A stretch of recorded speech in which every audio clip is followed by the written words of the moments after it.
What up? My name's Sasha and welcome to my channel. Oops, that wasn't part of the plan.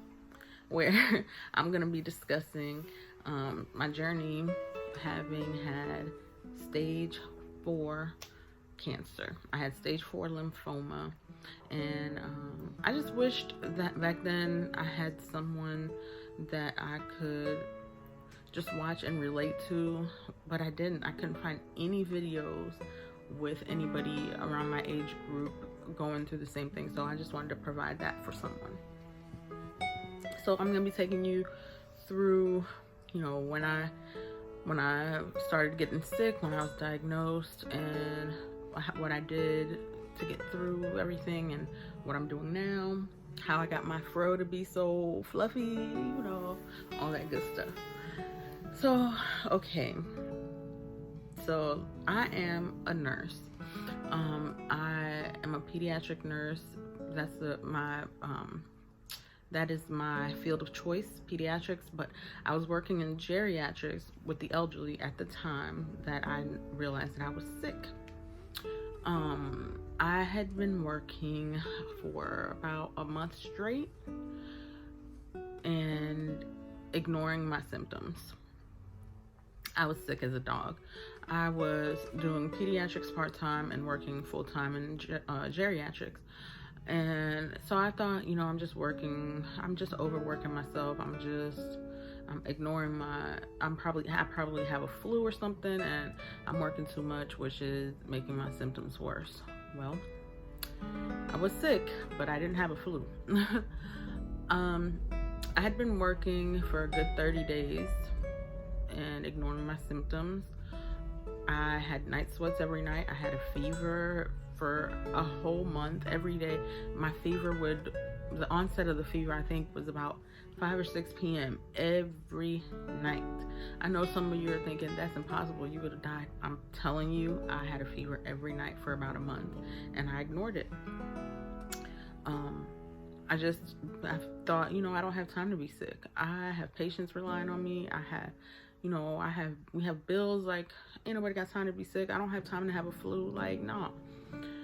Well, November 28th, 2019 was the final straw. I was so sick that I finally told my husband I'm gonna stay home. I'm gonna skip work that day, and I think that's when he finally was concerned too, because he knows that I don't call out from work. I'm not the type to be calling in sick at all. So when I said, okay, I have to call in, he thought, well, okay, this must be big if you're calling off work. All right, then let's go. I'm taking you to the hospital. So that's what he did. Drove me over to the hospital. They ran a bunch of tests, which came back inconclusive. They hydrated me with an IV and sent me back on my way. Well, I wasn't getting any better. The fever wasn't dropping or anything like that. I didn't have a fever when I went to the hospital, so they didn't give me anything for it. But like I said, the onset of my fever would usually be 5, 6 p.m., which is crazy. That even happened when I was in the hospital. I have no idea why that is, but it was some kind of nocturnal fever. It was just crazy. So that's how it happened. Got home. Of course, I was still sick, so I didn't go to work the 28th. I went to work the next day, and I was just sweating. I was just sweating up a storm. And I even had some of the CNAs come up to me going, dang, are you okay? It's cold in here. This is November. They're going, it's cold in here and you're sweating beads. I'm like, girl, I don't know what it is. I just don't feel good. So finally I sat down after I did my first round of medications, and I decided I was going to check my blood pressure, which I think it was like 80 over 60. It was crazy low. And I thought, oh, something's going on. I am not well. They missed something when I went to the hospital. So I pushed through that shift. Next day, I went ahead and went to the hospital again, to another hospital this time, because clearly the first hospital I went to either didn't care enough, or I don't know what was going on, but they didn't catch what was going on. So when I went to the second hospital, they immediately admitted me, and they were wondering why in the world the first hospital would have discharged me. If you're one who doesn't like to hear about bodily fluids or whatever, you should click off now. I mean, it's not going to be that gross, but I'm going to be talking about bodily fluids. When I gave my urine specimen, the second time I went to the hospital, my pee was brown. And when I say brown, I mean tree trunk brown. Like, it was brown. And so, of course, everybody's swarming around me, trying to hook me up to IVs and take my blood here and get a specimen of this here. And everybody's trying to check, because this is the new hospital I went to, and they're a teaching hospital. So a lot of the doctors are trying to get, I guess, a lot of their students to observe and, you know, make this a teaching moment. So people are asking me questions left and right. The results of the urine specimen came back, and my liver enzymes were sky high. I mean, sky high. So, of course, they decided they were going to admit me. I was admitted. My family is there with me, and my initial meeting with the oncologist was just sort of brief. She came in and she said, "Hi, you know, my name is Dr. So-and-so." I'm not sure if I'm supposed to share her name, so I won't. She said, my name is Dr. So-and-so. I'm going to be one of the doctors observing you. I don't want you to be alarmed, but we are concerned that a lot of your symptoms point to a specific type of cancer. And I thought, what is this woman talking about? I said, "No, ma'am, I think you have the wrong patient, because I have a fever and I just don't feel well. I think I have the flu, but I don't have cancer." And she goes, "Okay." She said, "Well, as I stated, a lot of your symptoms point to a certain kind of cancer. I don't want you to worry. We have plenty other tests to run, so just take it easy, but I want you to be aware that we're checking for this." Kind of brushed it off, and I said, "Sure, fine, whatever." Well, they ran so many tests. First test they ran to find out if I had cancer was in an axillary biopsy, which is under my arm, because I had a swollen lymph node under my right arm. So they checked that, and that was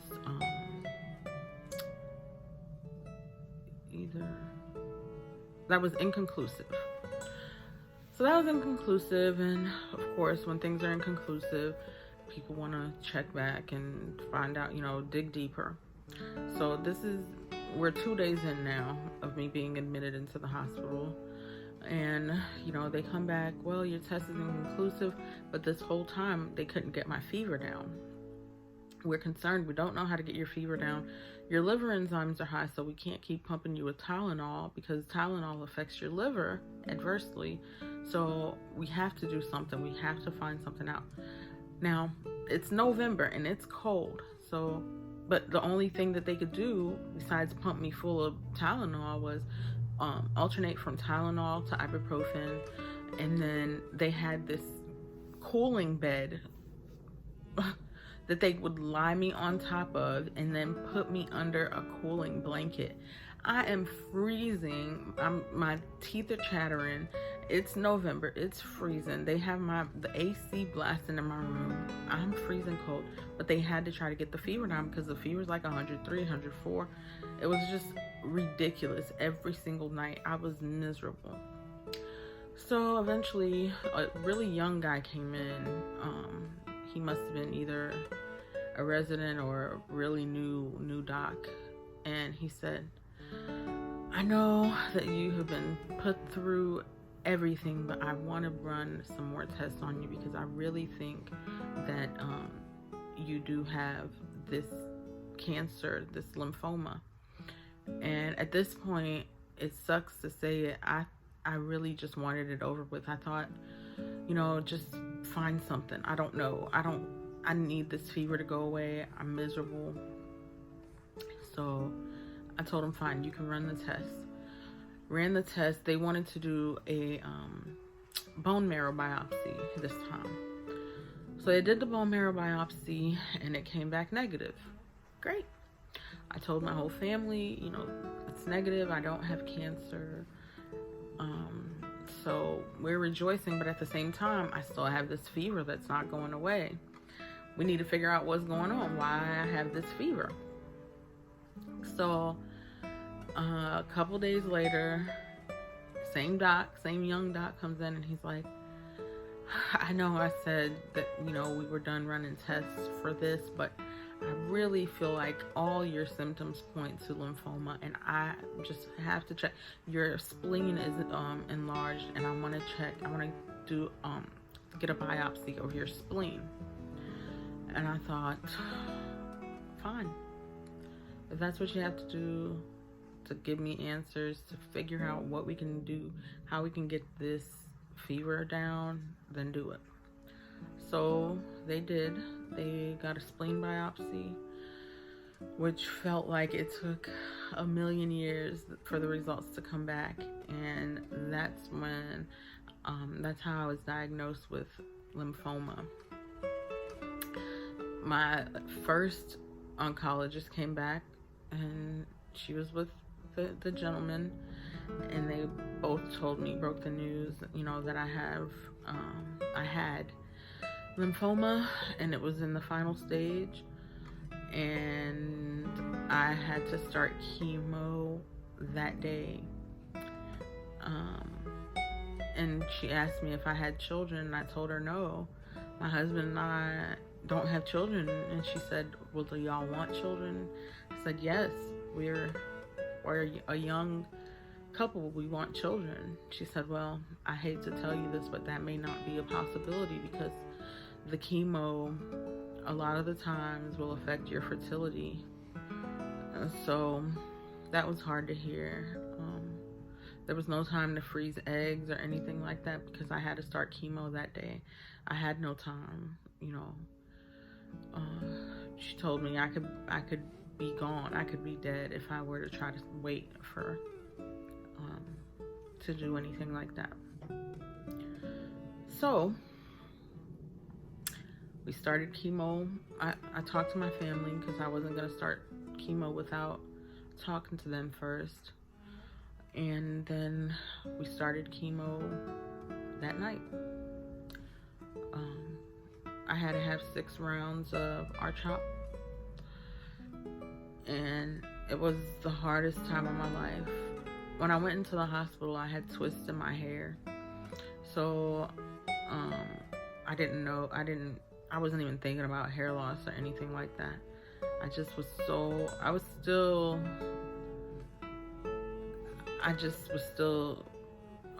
at a loss. It wasn't real to me yet. It didn't become real to me until I started feeling the side effects of the chemo, the nausea and things like that. So I had 2 rounds of chemo, and then I finally got enough strength to take my hair down out of the twists. And when I was taking it out of the twists, it was just coming out. I was brushing it and it was just coming out in big chunks. I have some footage of that. I'll try to figure out how to attach it to this video, but it was just coming out. It just was coming out in chunks. That was the hardest time of my life. I felt so alone.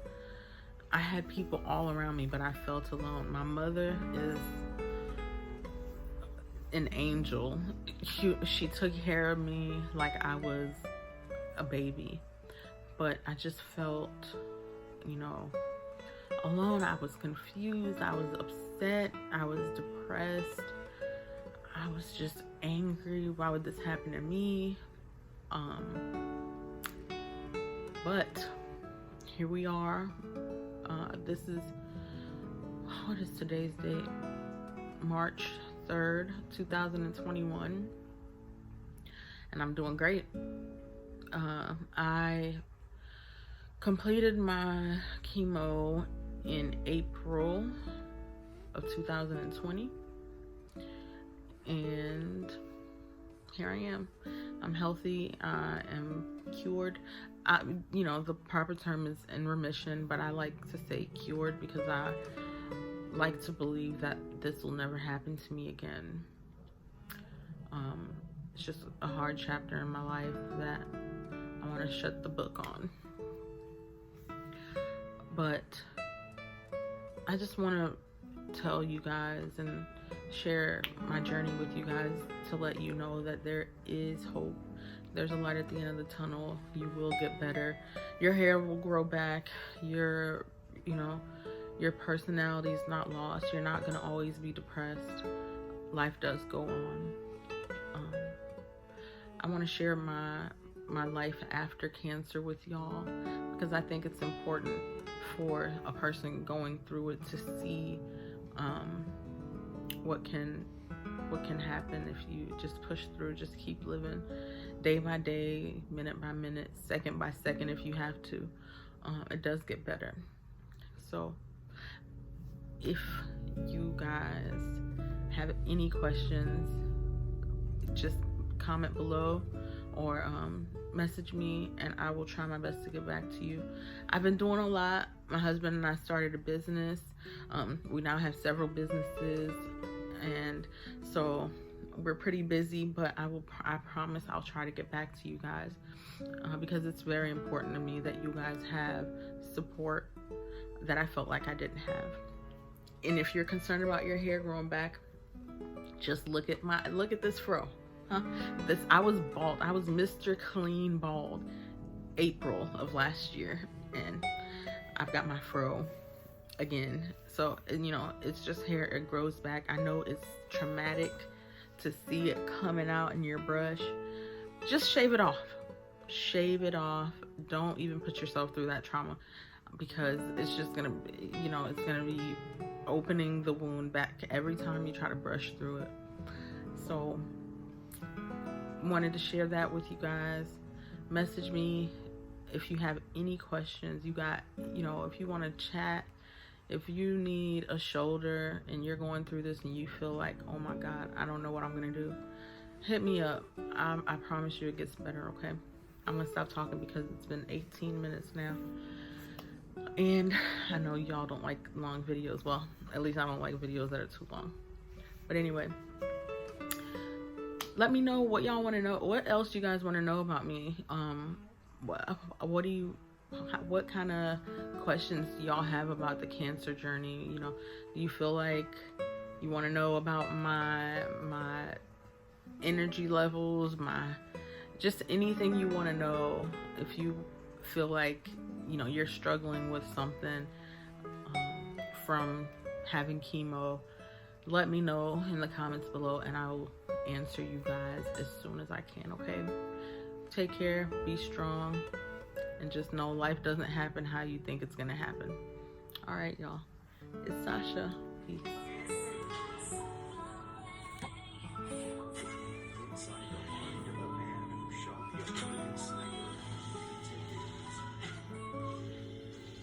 The Marine accused of killing the military's deadliest sniper and another veteran this weekend spent time in a mental hospital twice in the last 4 months.